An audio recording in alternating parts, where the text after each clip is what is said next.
Hello বন্ধুরা, আজকে আমি ভেজিটেবিল চপ বানাবো। তার জন্য কি দরকার দেখে নিই। কিছু গাজর কেটে নিয়েছি, বিট কেটে নিয়েছি, গ্রিন মটর নিয়েছি, ভাজা বাদাম নিয়েছি, চীনা বাদাম, আলু চারটা পাঁচটা সেদ্ধ করে নিয়েছি, পেঁয়াজ একটু টুকরো টুকরো কেটে নিয়েছি, আদা গ্রেট করে নিয়েছি, রসুন গ্রেট করে নিয়েছি, কিছু কাঁচা লঙ্কা নিয়েছি। ব্রেড কম ঘরে ছিল না, আমি পাউরুটিকে গ্রাইন্ডিং করে নিয়েছি, ব্রেড কম বানানো হয়ে গেছে। তার জন্য কোটিং করার জন্য আমি কর্নফ্লোর গুলে নিয়েছি। কড়া গরম হয়ে গেলে তেল দিয়ে এবার আমি মশলাগুলো দিয়ে ভেজিটেবিল চপের তরকারি প্রস্তুত হয়ে প্রথমে কাটা পেঁয়াজ দিলাম, পেঁয়াজ দিয়ে একটু নাড়াচাড়া করে নিই।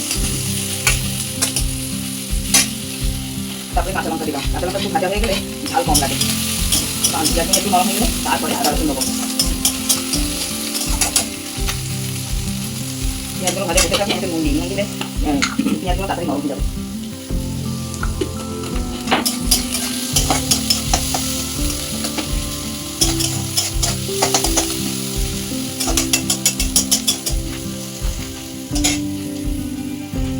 তারপরে রসুন দিলাম, জিরে করা ছিল রসুন তাতে দিলাম।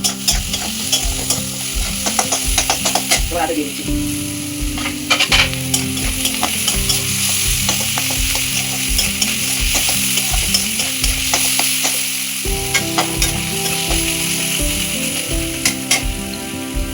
অল্প দিয়ে দেবো।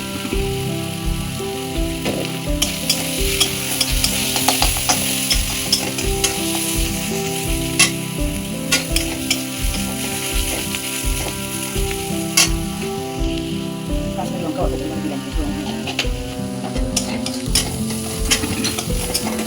কেটে রাখা থাকা বিট গাজর এগুলো দেবো।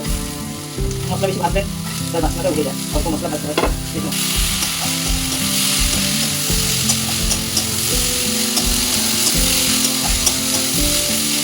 তখন দিয়ে অল্প নুন দিয়েছিলাম, আর একটু নুন দিয়ে দেবো। তাহলে নুন কমে যাবে। নুন দিলেই আর দু মিনিট নরম হয়ে যাবে।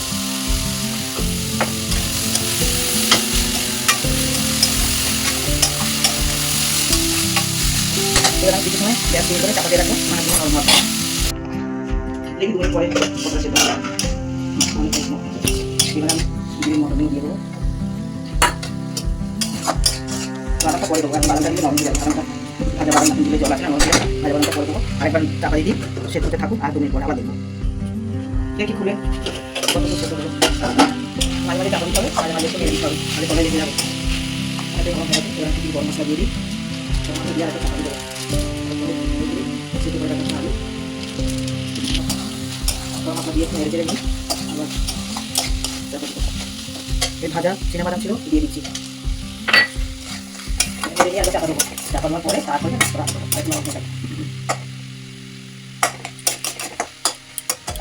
চাপা দিচ্ছি। চাপা দিয়ে নিই, আবার একবার দেবো। বন্ধ করবো, হয়ে যাবে। দেখি ছেলে কী হলো, কত দিয়ে যাবে। হ্যাঁ, এবার নরম হয়ে গেছে। এবারে আমি নরম হয়ে গেছে। এবার আমি সেদ্ধ করে রাখা থাকা আচ্ছা নরম হয়ে গেছে, দেখুন সেদ্ধ হয়ে গেছে। সেদ্ধ হয়ে গেছে। আর এবারে আমি সেদ্ধ করে রাখা আলু ম্যাশ করা ছিল তাকে দিয়ে দেবো, খেতে দেবো। আমি সেদ্ধ করছি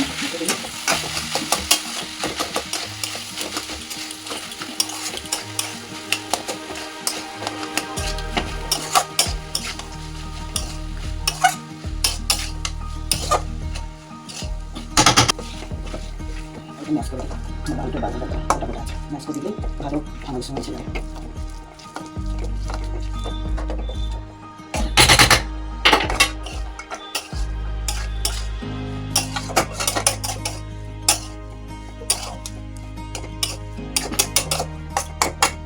ভেজিটেবল চপের তরকারি। এরপরে ঠান্ডা করতে দিই। ঠান্ডা হয়ে গেলে তারপরে ভেজিটেবল গোল গোল করে আমাদের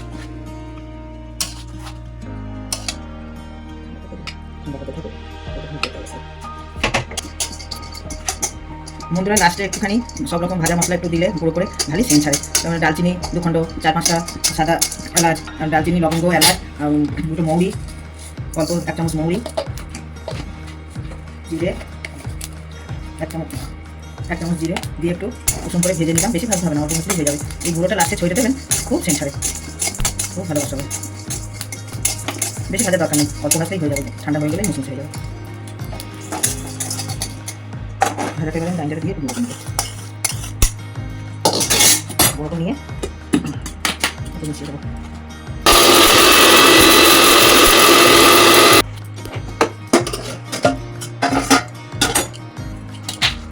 অল্প একটু এই ভাজা মশলা একটু লাস্টে দিয়ে নেড়ে দেবো, নেড়ে তারপরে চাপা দিয়ে দেবো, ঠান্ডা হলে তাহলে ভেজিটেবিল চপ আসবে। বানিয়ে ফ্রিজে রেখে দিলে মাঝে মাঝে তৈরি করে খেলে ভালো লাগে। অল্প করে করে তেলে থেকে খেলে পারে না, খুব ভালো লাগে। তেলে সকালে দরকার, সকালবেলা রাত্রি বানিয়ে রেখে দেবেন, সকালে তেলে দিবেন, ছেঁকে খেয়ে নেবেন, অল্প সময়ের মধ্যে হয়ে যাবে। ফ্রিজে রেখে দিলে অনেকদিন থাকবে। এটা চাপা দিয়ে গরম মশলা দিতে চাপা দিয়ে রাখবেন, চাপা দিয়ে রেখে দিয়ে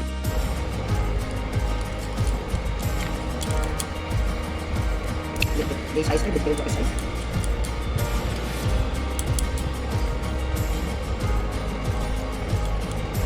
এই শীতের দিনে আসে গ্রিন মটর, সব রকম জিনিসপত্র ছোটো করে পাওয়া যাবে, আমরা কিছু তৈরি করতে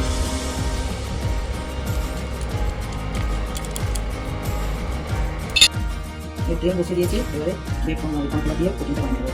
কর্নফ্লাওয়ার দিয়ে করে ডবল কোটিং মোটা হয়, দেখি ডবল কোটিং করে আমি কর্নফ্লাওয়ারটা তৈরি করি, ব্রেড কর্ন দিয়ে আবার ডবল কোটিং করে। ডবল কোটিং করে মোটা হয়, খেতেও স্বাদ লাগে না।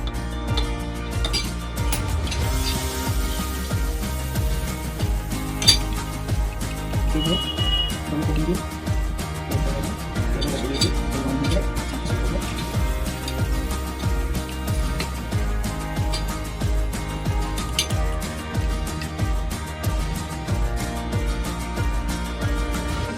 গরম হয়ে গেছে, আমি আস্তে আস্তে ছেড়ে দিচ্ছি। এবার গ্যাসটা একটু সিম করে দিই, করতে সুবিধা, চারটে দিয়ে দিলাম। এই কালার হলে পরে তুলে নেবেন, আর বেশি পালা করা দরকার নেই।